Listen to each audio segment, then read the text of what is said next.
Hello，大家好，今日呢，同大家介紹下位於澳門鏡湖馬路嘅興利美食。咁呢個鋪頭呢，由傳統嘅中式美食啊，同埋新式嘅葡式美食一應俱全，而且呢，價錢又大眾化，亦都呢整得好好味㗎。咁其中呢，最著名呢就係呢個雞煲包翅啦，咁要預訂嘅喎。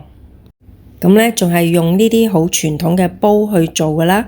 咁嗰晚呢，我哋都食到舐舐脷，咁係非常之足料同埋惹味嘅。咁跟住呢，就叫咗一個蒸蟹，咁呢亦都係好鮮味嘅。再嚟呢，就係古發明蝦夾，其實就係蝦多士咯。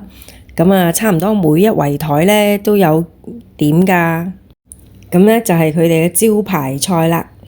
咁再嚟呢就係呢個蒸魚啦。咁啊，亦都蒸得好靚嘅，條魚呢亦都好有鮮味。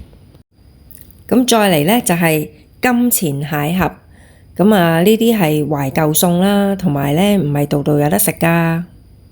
咁啊，呢啲都係功夫餸啦。咁再嚟呢就係紅燒乳鴿啦。咁啊，隻隻都炸得好靚，非常之香口啊。